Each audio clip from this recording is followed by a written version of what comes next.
relatively new one. There's a supplement company that sells you a very expensive D15. I don't recommend that because it's very expensive. I don't like things that are very expensive. But if you look at the research, right, this omega 15 fat, one of the best sources for it is grass-fed butter. Mm, And there's a lot of research now showing that omega 15 does some good stuff. A lot of it's sponsored by the company that's trying to sell you the omega mm, 15 supplement pill, but there's a lot of mm, stuff not from them that mm, there's enough evidence for me to say, yeah, that's something there. So I put the mm, grass-fed butter in my coffee because I want the mm, omega 15, right? mm, Not a whole lot, but a little bit.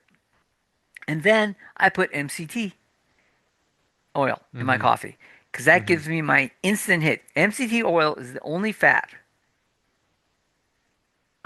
I'll be definitive. It really is the only fat, though. Some people may say you might find something different, but it's the only fat that goes straight from your gut into the portal vein to your liver and is almost instantly converted into ketone bodies. Once it's mm, converted into ketone bodies, your body mhm, can only do two things with ketone: burn it for energy or expel it. Okay? mhm, mhm, And it expels it as acetone. So there are two things that happens with ketone bodies. One of them is the acetone or the beta hydroxybutyrate, which is the ketone body, the most common one, gets into your bloodstream, and you can take uh, a meter like this one here, which is the Keto Mojo, mhm, and it actually measures the beta hydroxybutyrate in your bloodstream and tells you where you're at. And I measure myself a couple times a month just to make sure mm, where I'm at. I'm mm, now at a point where I can pretty much tell you where I'm at by how I feel, right? But mm, if you're starting out and you want to know, are you in ketosis? These things are not that expensive. Get one of mm, these mm, and it'll tell you if you're in ketosis immediately, right? And the mhm, two things you're looking for is that your blood sugar is low and that your ketone levels are going up. That tells you you're in ketosis. mhm, And the mhm. greater the differences between the two, that's the level of ketosis you're in, right? So that's one Right. thing, not that expensive. The other Mm, thing, and this is something I bought from Amazon years ago, mhm, it's a ketone breath meter, and it mhm, measures the acetone in your breath. mhm. Now, the problem with this is that it's not nearly as scientific as getting your blood checked, checking your Mm, blood, of course. because the acetone in your breath can be an effect from 4 or 5 hours ago of the Mhm, ketosis, right? mm, But if I check my blood, if there's high levels of acetone in my breath, I know I've been in ketosis at least for a couple hours, mhm, mhm, right? Um, mhm, you gain absolutely no body fat that I can think of from mhm, a good short chain MCT oil. My favorite is a pure M8 chain MCT oil because that's the one that your body responds to easily and goes straight into the liver. Some people like the tens. The tens not quite as good as the eight and how quickly you metabolize it. Don't go for the six carbon one because that one tastes terrible. I mm, mean you'll choke on it, really. mm, And then there's a 12 chain which some people don't classify as an MCT. I don't mm, myself. That one has to be broken down a little bit, so it takes longer to get in your bloodstream. But if you mm. take a little bit of MCT oil in your coffee, you get an instant hit of energy. Interesting. And that I, that's why that's in mm, my coffee. That's probably the most non-keto, non-carnivore thing I eat mm, or intake is my coffee every morning. mm. But I'm drinking my coffee because that's for me the easiest convenience for me to bring in my creatine, my leucine, and my MCT Yeah. oil So into you my body. just so you're just touching on something I was just about to ask. Um, like creatine is like the latest things that people were saying you got Hmm. to take creatine, you got to have creatine, and I wanted to see what your opinion was. You know, based on we didn't have creatine supplements, until very recently. It's a new thing. Actually, Like it's been like around for 40 years. okay, but I mean in the In time span of evolutionary terms, human yeah, existence, yeah. yeah, but Um, we were so eating lots of beef. There's lots of creatine in right, beef. exactly. So I mean, my point is, if you're eating a kind of mostly carnivore Hmm. diet, do you need to have creatine You need supplements? creatine for two reasons. if you, like me, when I was really young, right? When I was in college, just after college, so I was in my 20s, right? And while I wasn't crazy, so I wasn't the bodybuilders who were trying to get freaky, right? Mm-hmm. But I hung out with the bodybuilders, Mm-hmm. and I was doing powerlifting because I was I did that in the gym, and I like powerlifting, Olympic powerlifting. So once again, I'm not trying to get freaky big. I just wanted to be strong, right? Mm-hmm. Uh, Mm-hmm. Creatine does help build muscles, and back then I didn't know how to eat anyways, so just getting that helped, right? Mm-hmm. Mm-hmm.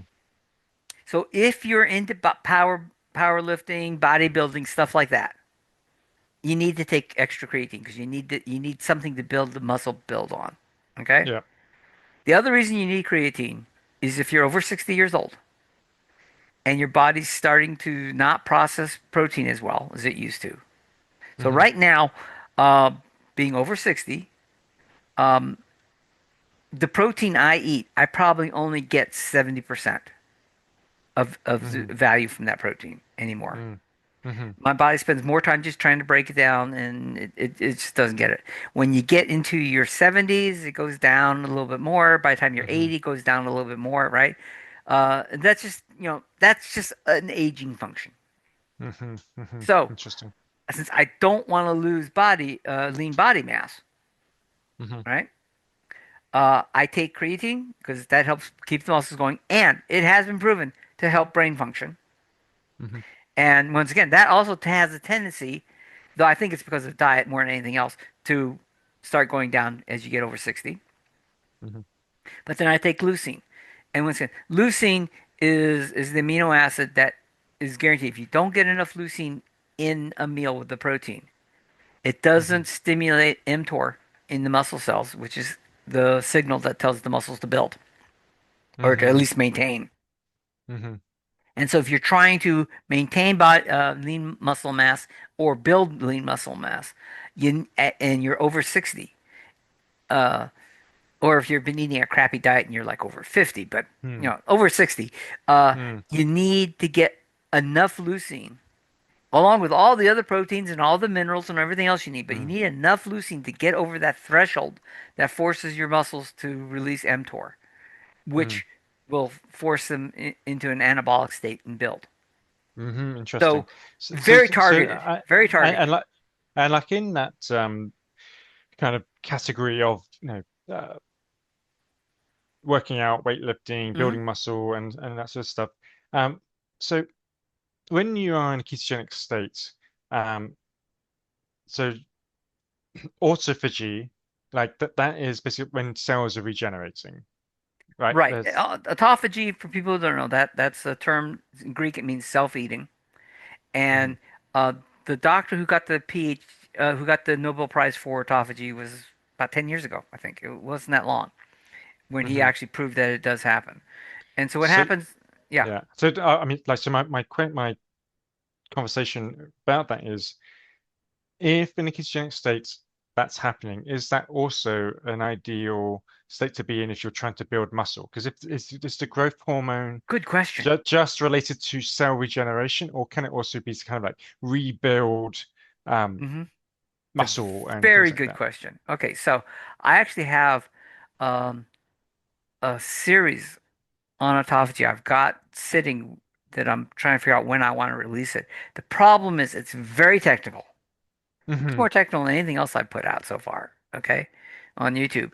And um, the science behind it is very solid, but it's going to be hard to follow practically. Now, here's the basic rules on autophagy, okay? Autophagy happens when your body is in a rebuilding phase. So remember, you basically have two body phases. You have an anabolic stage when you're building, and that Hmm. building could be muscles, it could be uh, skeletal building, it could be fat. Right? When you're Hmm. putting on fat, you're in an anabolic state, right? Hmm. Or Hmm. you can be in a catabolic state, Hmm. and catabolic state is when you're tearing down. Hmm. Um, and and if you're in ketosis with ketones, right? you're essentially in a fairly neutral spot. Okay. Hmm. Hmm. But you're probably, if you're like me and you're taking the creatine and the leucine, because I'm trying to, as an older adult, maintain my lean body mass, I'm trying to force myself into an anabolic state. Hmm. So that by its very nature means I'm not going to be doing much autophagy. Hmm. And the best way to get your body to jumpstart into autophagy is to do at least a 72-hour fast. Hmm. You, Hmm. you you have to get to that point where your body is tearing itself apart to feed itself, right? Now, what's great about this, and people always get, oh, Mark, fasting, that's so bad for you. And no, it's not. Okay, first of all, people used to fast all the time. It was normal. Right. It was part of Yeah. it's part of being human, right? But a 3-day fast is nothing. Hmm. Okay? I mean, come on. Uh, Christ did a 40-day fast, right? So it's Right. like, well, he, he may have been special, but he did a 40-day fast. But I know a lot of people who will do um 30 or 40-day fasts as a religious experience, right? So it Hmm. can be done. I don't recommend that personally, but you can do it, right? But your body really starts to kick in after, so the intermittent fasting, right? At 12 to Hmm. 18 hours a day, Hmm. it starts a little bit of that, but it really doesn't get the muscles, uh, the system just flowing until you get into that 24, 36 hour range, Hmm. and it turbocharges at 72 hours, right? Three Right. days. Right. And and your body just really gets into this state where it starts to release a lot of macrophages, which are part of the autophagy phases, right? And Hmm. what your body's going to do is the first thing it's going to break down are damaged cells, dead Hmm. or damaged cells, dead or Hmm. damaged organelles, which is parts of the cell that are dead or damaged, and it will never try to take out a healthy cell, if at all possible. Now, if Hmm. you go on an extended long fast, 2, 3 weeks, yeah, it's going to burn whatever it has to burn, right? Yeah. But that Yeah. that 3-day fast, that 72-hour fast, it's Hmm. basically burning up as much of those dead and broken things as it can Hmm. to reuse it. Hmm. Everyone talks about recycling these days. Well, your body is the perfect recycler. It will reuse all the amino acids and everything else in your body that it can, um, Hmm. to keep you healthy. And so autophagy really kicks in well at 72 hours. And for Hmm. most people who are fat adapted, 72 hours is not that hard. After you get past the first 24 hours, you don't really Hmm. even, you're not hungry, right? Hmm. And you're burning your Hmm. body fat. Hmm. It works very well. But you got to give your body time to get into that phase where it knows it needs to really kick in the autophagy to feed itself. Hmm. Right. So, like, really, you probably during that phase, like, to you probably would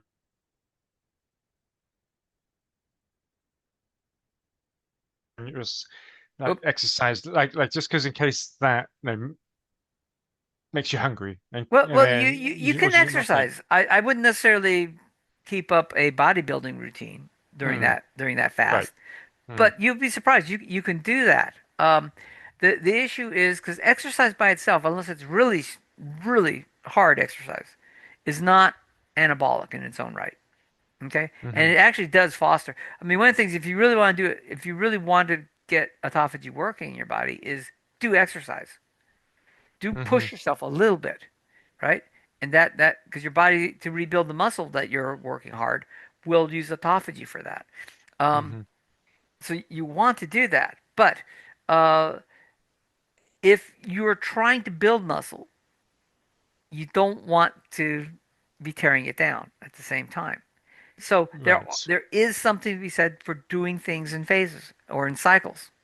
Hmm. And every bodybuilder I know, and I'm not suggesting you be a bodybuilder. I think they're crazy people myself, but right, they do know how to build muscle, right? At Hmm. least Right. Yes. flashy muscles, right? And Yeah. they all worked for 6 to 12 weeks before a competition, really hard, and they watched everything that they ate, down to the Mhm. gram, and they were Mhm. very specific to building muscle. And then after the competition, they would take several weeks, if not several months off, Mhm. and not train as hard, get a little more freedom on what they ate because he had the cycle. Because the body Mhm. just cannot be in that peak, zero body fat, building muscle every day forever, Mhm. right? You, Mhm. you had to cycle it. Mhm. And the same thing goes for regular people like you and me. Yeah, if you want to, get in a routine where you're building muscle, and so you're going to go to the gym or you're going to run, uh, and what I do is I work now more with long distance extended Mhm. runners, right? Mhm. And a lot of that came from three of my primary mentors in my metabolic health coaching career were uh, uh, Dr. Noakes from South Africa, who is the premier coach for endurance running, right? Mhm. And then Mhm. Stephen Finney, Dr. Stephen Finney, and Jeffrey Volk, who Mhm. are University of Ohio. And these three guys are like the kings of metabolic health and how you do running. And so I studied with them, and so I said, okay, uh, I I thought I'd try to become a marathon runner. That didn't work out for me very well. But Mhm. that is, I know what goes into that mindset and how to train for that, right? Mhm. And yeah, you can't train for running a marathon forever. Right. You train for the 3 months, 4 months before the marathon. Mhm. You increase the amount you run so that you get up to uh, between 50 and 60 miles a week, right? Mhm. Before the Mhm. marathon, you want to Yep. peak right there, and then you Right. run the marathon, and then you gotta take a break Yep. where your body it needs the rest. And Mhm. the same thing goes through for any other type of that. That's why professional athletes play a season and then they take at least a little break Yep. where they're not training nearly as hard so that they Mhm. can recover and Mhm. then they go back to training. Mhm. Um, Mhm. so yeah, and that's in that whole idea of autophagy. Mhm. Yes, autophagy is a wonderful thing if you really want to get it working. You want to clean your system out with Mhm. autophagy. Mhm. You need to get into a fasting cycle. Fast for at least 3 days. 4 days would be wonderful. Mhm. A straight dry fast. Don't eat anything. Obviously, just water. Right. Yep. Mhm. You'll be in autophagy. Then eat. Very gently for a couple days, Mhm. and do that again in a month. Mhm. Mhm. And Mhm. I know I never suggest anyone to do a 4 day, 3 4 day fast more than once a month. Mhm. I know people who will do maybe two a month because it feels good for them, but I don't Mhm. normally suggest any more than once a month because Mhm. you need a break from that. Yep. But you'll be in a high autophagy state at the end of that fast, Mhm. and then go into your building cycle, build your muscles again, then take a break from the muscle building, Mhm. do a 3 day, Mhm. 4 day fast. So you're going to take a week off essentially, right? Mhm. Then go back 3 days of 3 weeks of Yeah. muscle Yeah. building. Yeah. Yeah. It's interesting. Yeah. Yeah. It's a very like yeah. I mean, I understand why you said it might be a bit too technical for people to kind of really get Yeah, into. I started going I through my scripts yeah. and looking at everything I needed to say. I'm going, I'm Mm, going to have a hard time explaining all this thing in in in terms that most people will understand, and no, I barely exactly. understand some of it, quite honestly. So Mm, it's um it's a hmm fascinating subject, and it does have a lot that's in there. But in a nutshell, hmm if you're going to do this, do it for 1 week, take 3 weeks for build. Yeah. So 1 week Yeah. anabolic, 3 weeks catabolic, or I'm sorry, one hmm week catabolic, 3 weeks hmm anabolic, hmm and 1 week of fasting and light Yeah. exercise in your body can deal with that easily. hmm Unless you're sick, Yeah. there are issues. But if you're relatively healthy, you should have no problem doing that. Mm.